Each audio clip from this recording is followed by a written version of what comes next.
Mr. President, it's been exactly 90 days since the Supreme Court rejected President Trump's effort to end deportation protection for Dreamers. Dreamers, of course, are young immigrants who came to the United States as children, toddlers, infants, grew up in this country believing they were part of America, only to learn when they were old enough to be told as teenagers that they were undocumented through no fault of their own. In an opinion by Chief Justice John Roberts, the Supreme Court held that the President's attempt to rescind the Deferred Action for Childhood Arrivals, known as DACA, was, quote, arbitrary and capricious. It was 10 years ago that I joined with then Republican Senator Dick Lugar of Indiana on a bipartisan basis to call on President Obama to use his legal authority to protect Dreamers from deportation. President Obama heard our call. He responded by creating the DACA program. DACA provides temporary protection from deportation to Dreamers on a 2-year basis, renewable, if they register with the government, pay a fee, and pass criminal and national security background checks. More than 800,000 Dreamers came forward to sign up for DACA. DACA unleashed their full potential. Now they could see there might be a future. They began to contribute to our country as soldiers, teachers, small business owners. More than 200,000 DACA recipients are essential critical infrastructure workers. That's not my choice of words. It's the definition of President Trump's Department of Homeland Security. 200,000 DACA recipients, essential critical infrastructure workers. Among these essential workers, 41,700 DACA recipients are in healthcare. They're doctors, intensive care nurses, paramedics, respiratory therapists.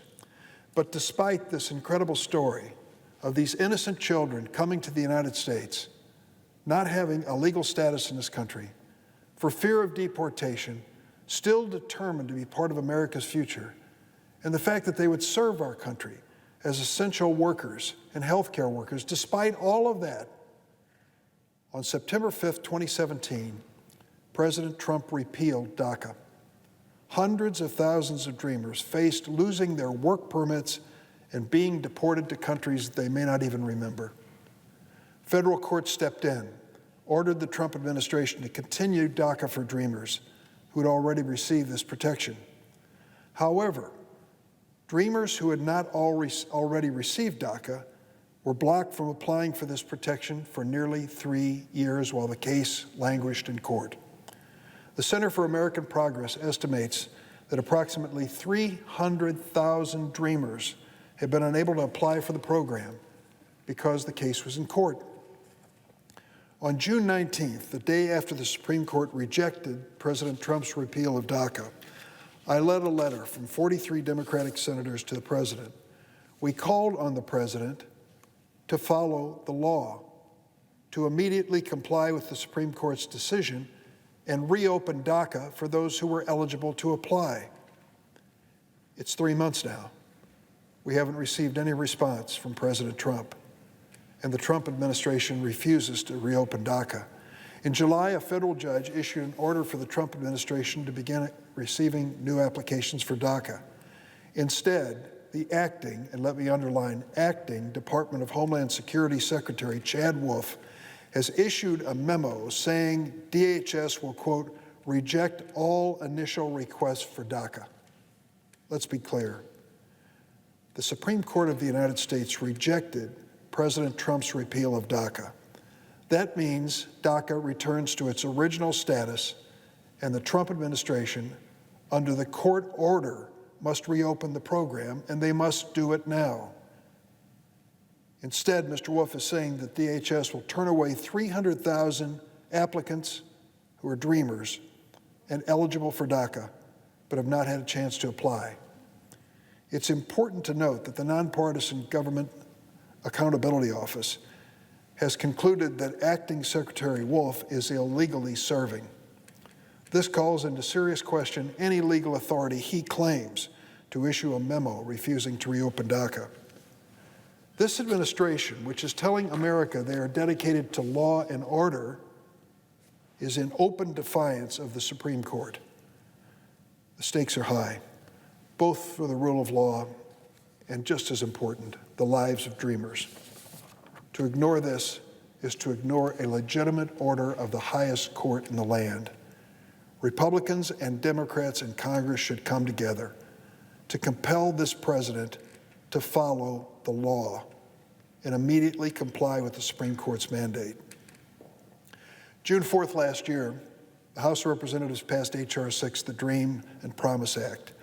This legislation would give dreamers a path to citizenship, my goal for years. It passed on a strong bipartisan vote. It's been pending in the Senate, sitting on the desk of Republican leader Mitch McConnell for more than 12 months.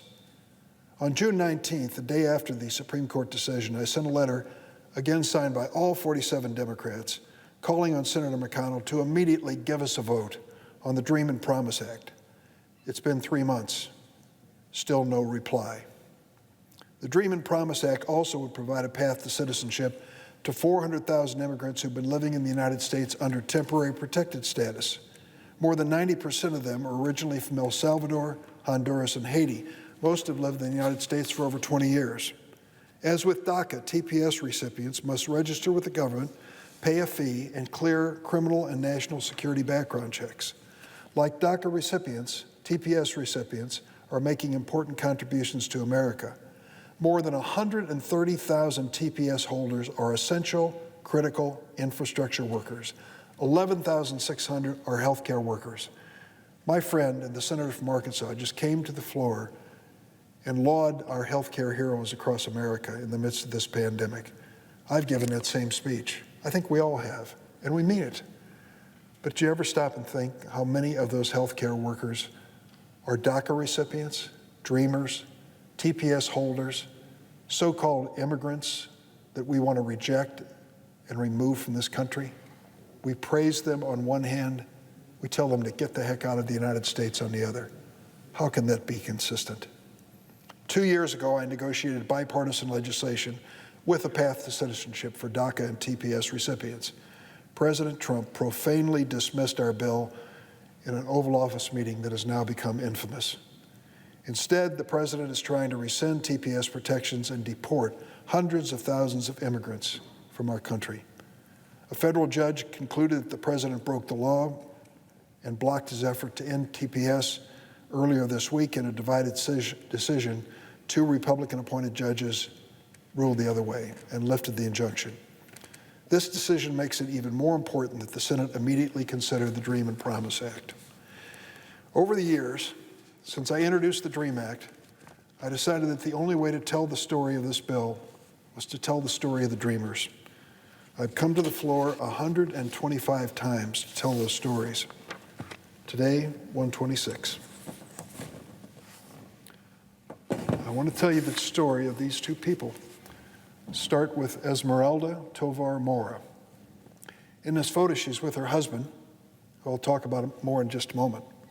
Esmeralda is the 126th dreamer whose story I've told in the Senate, and it's a good one. Came to the United States from Mexico at the age of 2, so she obviously had no voice in that decision. She grew up in Hutchinson, Kansas. She sent me a letter, and here's what she said about growing up. Growing up in the United States has been the only thing I've known. Pledging allegiance to the American flag and singing the national anthem on a national basis made me believe that I was truly an American. She was a good student. No, she was excellent. In high school, she was a member of the National Honor Society, president of the Key Club. She sang in her church choir and played on the tennis team. She graduated magna cum laude. Esmeralda's experiences in Key Club, visiting nursing homes, convinced her she wanted a career in healthcare. Thanks to DACA, Esmeralda was able to work as a waitress to support herself through college. She's now a case manager at a mental health center and a medication aide in an Alzheimer's ward in Hutchinson, Kansas. She's married to Michael Mora. See him in this picture. Specialist Mora serves in the Kansas National Guard. He recently returned from a 9-month tour in the Middle East. National Guardsman, 9 months in the Middle East, serving a country that will not recognize his wife as a citizen. Let me introduce you to someone else. This is special. This beautiful little girl is Esmeralda and Michael's daughter, Rose. She just turned 4. Esmeralda's on the front lines of the coronavirus pandemic, and here's what she said. We've been on lockdown since March 30. Since family members can't visit, my patients are scared and lonely. Many have started asking me to call them grandma or grandpa. A little crumb of comfort at a time when the world around them has gone crazy. I'm happy to be their adopted granddaughter, she says. It eases the pain of scrubbing my hands until they're raw and the anxiety that I could infect my beautiful family. It also makes me happy to know that I'm appreciated here in Hutchinson, because right now I've got an added stress. The United States government wants to deport me. I want to thank Esmeralda for her service. She is truly a health hero, an immigrant health hero. She is a Daca health hero. She is putting herself and her family at risk every day to protect others, Americans, loving members of families who may be their last day on earth. She should not also have to worry about whether she's going to be deported and her family torn apart. Isn't it enough that her husband is serving our country to prove how much this family loves America? Will we be stronger as a country if we tell Esmeralda Tovar to leave, or if she becomes an American citizen and continues to work on the front lines on the COVID-19 pandemic? I don't think the answer is even hard. I think it's clear. Esmeralda and hundreds of thousands of other Dreamers and TPS holders are counting on those of us in the Senate to solve this crisis that President Trump created. I'm sorry the Senate Republicans are ignoring President Trump's defiance of the Supreme Court and refusing to bring the Dream and Promise Act to the floor. As long as I'm a United States Senator, I'll be coming to this floor to fight for Esmeralda Tovar and all immigrants. It would be an American tragedy to deport this brave and talented healthcare worker in the midst of this pandemic. We must assure that Esmeralda and hundreds of others in our essential workforce are not forced to stop working when we need them more than ever. And we must give them a chance, just a chance, to earn their way to citizenship. Mr. President, it's been my honor to represent Esmeralda and the hundreds of thousands of Dreamers over the years. They've never disappointed me, never. Many times we brought to the floor of the Senate the DREAM Act, bills containing the DREAM Act. We've managed to pass them a few times, but never at the same time as the House, so they've never become law. So for decades, literally for decades, these young people have waited for their chance. They've done everything they can possibly do to prove that they love this country. What will it take to convince my colleagues? What will it take to convince them that losing this beautiful young woman with this pretty little girl, Rose, and telling this man who served our country in the Kansas National Guard on a 9-month tour of duty in the Middle East, what will it take to convince my Senate colleagues that these are worthy people to become American citizens? Some of us just lucked out. We were born here. There was never a moment where we made a decision. We were Americans from the start.